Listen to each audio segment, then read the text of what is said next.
Imagine your country being told it won't survive. No resources, no army, no reason to hope. Yet, through grit and vision, you prove them wrong. Year after year, sentence by sentence. This is Singapore's story. Told by its leaders, one sentence from every year since independence. This is what transformation sounds like. It has been a year of great and sudden change. Very few countries in the world go through the kind of climacteric we have gone through. You know, the British say they're going to withdraw from their bases. 15,000 civilian employees of the armed services are going to lose their jobs. Parents calculating to train their children in order that whatever happens to Singapore, they or their children will be all right. So you train your child to be a doctor or some profession where you can leave Singapore and go somewhere else and perhaps bring your parents along with you. As a result of this, today we face serious shortages in engineering expertise, technologists, managers, the lack of which is preventing our economic growth. It is sound government to plan on the basis that the worst will happen. Singapore survived its early storms, but stability brought new tensions. As the economy grew, so did complacency, inequality, and a creeping fear that success might soften the very spirit that built it. The problem with the English educated is one of growing self-centeredness. A complacency, an acceptance that things are well and will get better just by the natural course of events. And the more we progress, the wider the gap between us and those not so fortunate as we are, which worries us. Still, despite these growing pains, the country had come a long way. GDP, gross domestic product, as the economists say, trebled in the last decade. And last year it was over $3,000 per person. And because of that, the Canadians were very friendly and very kind-hearted people. And they say, well, you are developed, and this year, no more scholarships to Singapore. Just as Singapore was beginning to enjoy the fruits of its labour, an oil embargo reshaped the economy, and hard-won gains began to slip away. Unfortunate that just at the time when we were about to enjoy the increased benefits of several years of hard work, such a large part of the wage increases have had to go in higher food prices. Double-digit inflation. And prosperity walked hand in hand with a price. The physical landscape changed with new buildings, new roads, flyovers, cars, traffic jams, high-rise factories. Expectations have gone up. Unconsciously, we entered into the free-spending consumer society of the West. Parents spoiled their children, better clothes, better food, better housing, and expecting. All the time, the expectation goes up and up and up, believing that this is always going to be up the escalator. Certain jobs are not considered desirable because workers prefer less pay and better conditions of work, like air-conditioned hotels, shops, offices, to climbing up a multi-story building under construction. We've got to try and change these attitudes. Set your sights high, I say fine. Work hard, get a good education, reach out for the stars. But settle for what you can be. Not everybody is going to be an astronaut. And what's more, settle for the jobs that are going and not the jobs that you think ought to be there. If their loss is too great, they will say, right, never mind the pension, I'm off. Or I don't want to be a minister. The feel-good years had dialed the age of a young nation, but the government wasn't about to let softness set in. It launched a campaign to upgrade skills, raise productivity, and remind Singaporeans that success had to be earned again, every day. We have solved our basic problems of unemployment, poor education, poor housing. We've got employment, housing, education. Now we're on a constructive track. Better education, better skills, better incomes, better homes. And we are ready for the turmoil of the 1980s. Productivity will come the day we get it into everybody's head that he has a critical contribution. That is human relations. It's got to do with self-respect. It's got to do with cooperation between workers and between worker and manager on the same side. Make use of the slowdown in business activity to increase levels of education and levels of skills. Inculcate better work attitudes and generate team spirit. Whatever happens, we can't go back to the old Singapore. Our economy is now dependent on women, both muscle power and brain power. So when you look up at your flat in the sky and you look at the landscape, greenery, the trees, the shrubs, you know that you are not only the owner of that flat, but collective owner of all that's around it too. Wages were rising fast. Productivity lagged behind. And then, Singapore was hit by a break. Its first recession since independence. Wage restraint. Pause. Let this gap close up. Nobody believes in his right mind that the Singaporean is worth twice a Hong Kong worker. I don't. Singapore recovered from the recession in less than a year, and she celebrated another major milestone that year. After 27 years, the compare, the announcements could be in English and the whole stadium understood. And they responded as one. They could sing together. You know, we couldn't sing together. We sang different songs in different languages. 27 years to move into one working language without coercion. And English education walked hand in hand with westernization, for better or worse. Western values, Western lifestyles seeps into our lives. And we are in danger of becoming a looser, less cohesive, and a more individualistic type society. Emphasis on self, we get trapped in attitudes of the West. Americans consider all political leaders potential crooks and criminals. No, they start off. You are elected, dangerous man, likely to be dishonest crook. Find more about him. And they write in derogatory terms. That's not acceptable in Asia. And there was also an increasing desire to emigrate. For same type of job, Australia and Canada, the pay is higher than SIA. They can buy bigger landed property, they can buy bigger cars.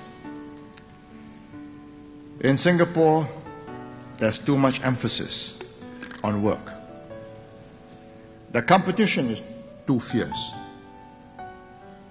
There's little leisure with the family. There are too many restrictions and regulations. There's not enough freedom of choice. You can sell your house in Singapore for $1.5 million, one small little bungalow house. You can buy a house in Perth for 200,000 Australian. Even those who stayed in Singapore were raised very differently. There are no more grandparents. When my grandchildren come and see me, they give me jingles. I don't know what those jingles are. So I ask the mother or the father, say, oh, that's that particular advertisement, they're selling this. Which means that he's been doing nothing but hearing that jingle over and over again. In 1990, Lee Kuan Yew stepped down after 31 years at the helm. Goh Chok Tong took over. A recurring theme: everybody was getting richer, but the wealth gap was widening. In the past, everyone believed with effort and hard work, you could make it to the top. The less able are beginning to envy the success of the more able. The 91% here refers to one-roomers who have upgraded. Ownership of all kinds of consumer durables has gone up, not just for those at the top or in the middle, but also for those in the bottom 20%. Based on property worth alone, Singapore has about 200 millionaires per square kilometre. But this may be no consolation to younger Singaporeans. They wonder how they can ever own properties at such high prices. And for every statistic, there was also a story, a reminder that success in Singapore was still possible, if the system reached out. Another example is Muhammad Farid, who was a top PSLV student in 1990. His family lives in a simple HDB 3-room flat. He wanted to go to Raffles Institution, but could not afford the school fees. With the help from Mendaki and an RI entrance scholarship, he entered Raffles Institution and scored 9 A1s at O-levels last year. At the Marine Parade Kindergarten, I was amazed by the shoes the children wore. I saw Reebok, Nike, some Bata, but no Chinese brand names like Nanyang. But even as Singaporeans found their footing, a new challenge loomed: globalization. We face competition from our ASEAN neighbors, China and the NIEs. For key sectors of the economy, like finance and banking, and SIA, the issue is not just a few new competitors in the region, but a new global competitive environment. Staying ahead would require new strategies and new people, but not everyone was ready for what came next. We are in for some very tough times. The currency crisis started in Thailand in July last year. It then spread quickly. The turmoil has gone on for more than a year now, but the end is still not in sight. Technology has broken down national boundaries. The internet has turned the world into one global shopping mall. It is no longer good enough just to be the best in the region. We have to look beyond the region and strive to become one of the best economies in the world. Our neighbors are breathing down our necks.